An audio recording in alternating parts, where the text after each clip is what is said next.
नारी व्यासपीठ पर क्यों ना बैठे? विरक्तो वैष्णवो विप्रो वेद शास्त्र विशुद्धीकृत। विप्र गायत्री माँ के जाप से बनता है, गायत्री जप से बनता है, और नारी को गायत्री जप का अधिकार भी नहीं, इसलिए भी नारी व्यासपीठ पर नहीं बैठ सकती। महाराज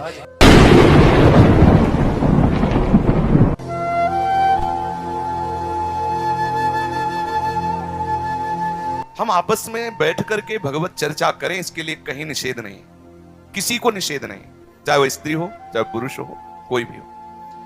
निषेध है सप्ताहिकी भागवत का संकल्प लेकर के भागवत करने के लिए। हमें कहीं किसी शास्त्र में स्त्री शरीर के लिए नहीं हमने पढ़ा। अगर कहीं हो हमने ना पढ़ा हो तो हम क्षमा चाहते हैं, क्योंकि सर्वज्ञ तो है नहीं। पर हमने जितने शास्त्र पढ़े उनमें ऐसा हमने कोई विधान आज तक कहीं नहीं पढ़ा कि कोई स्त्री भागवत की सप्ताहिकी अनुष्ठान करे।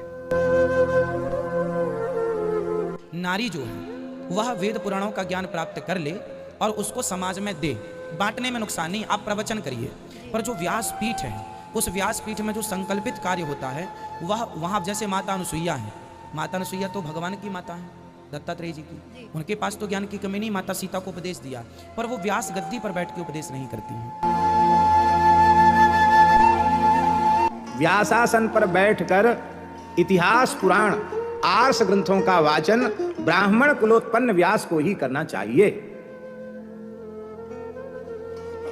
सत्संग के रूप में कोई भी भगवान की चर्चा करे, लेकिन यदि विधिवत कलश स्थापन हुआ है, देवताओं की स्थापना हुई है, पीठ की स्थापना हुई है, तो उसमें विप्र कुलोत्पन्न को ही व्यासासन पर विराजमान करना चाहिए। व्यास को संध्योपासन करना चाहिए, उसको शिखा सूत्रधारी होना चाहिए। वो माताएं कैसे करेंगी? पर यह बात कहने से ही लोग बहुत बुरा मानते हैं।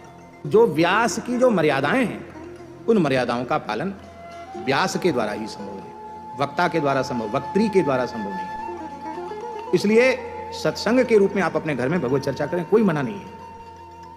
लेकिन यदि विधिवत आनुष्ठानिक रूप से पुराण आदि का वाचन होना है तो हमें मनमाने तरीके से कोई काम नहीं करना चाहिए, क्योंकि यह शास्त्र विधिमुत्सृज्य वर्तते कामकारतः न सिद्धिमवाप्नोति न सुखम न परांगति। गीता जी में स्पष्ट निषेध किया है। हम जो कुछ करें शास्त्र की मर्यादा में स्थित होकर। कि लगातार कथाएं माताएं भी कहती हैं और उनके शरीर का धर्म बीच में ही उपस्थित हो जाए तो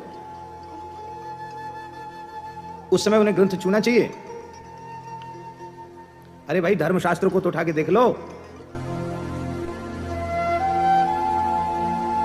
यद्यपि हम लोग इस मत में नहीं है कि कन्याएं संत के रूप में घर में ही भजन करें, कन्याओं की शोभा घर में भजन करना है। हम लोगों की कथाएं एक एक वर्ष की बुक हो जाती है, ठीक है ना? उनकी भी बुक हो जाती है, उनकी तो हम लोगों से ज्यादा मांग है आजकल। यद्यपि हम जाने कि हमारी आवाज जाएगी तो कोई सुनेगा तो दो चार गाली जरूर देगा, पर महाराज ये निश्चित है कि शास्त्र विरुद्ध है। जो प्रकृति का नियम है, क्या वो कथा मंच में बैठने पर समाप्त हो सकता है? उपदेश करना एक अलग चीज है और व्यास मंच में बैठ करके कथा कहना एक अलग। इसका मतलब जिस शास्त्र की तुम कथा कह रहे हो उसी शास्त्र का खंडन भी कर रहे हो, और उसमें दोषी हम और आप ही हैं। ऐसा नहीं करना चाहिए। इसका तात्पर्य बोले पुरुष ही वक्ता हो, स्त्री वक्ता न हो। स्त्री भागवत कथा सुनावे ये धर्म नहीं है। आज कलयुग है, आप देख रहे हैं कि स्त्रियां भागवत कथा बांच रही हैं, कौन देवी कौन साध्वी, क्या यही धर्म है? ब्राह्मण के व्याख्या भाग में लिखा है, स्त्री मुखात धर्म मीमांसा यह शुणोति दुरात्मना।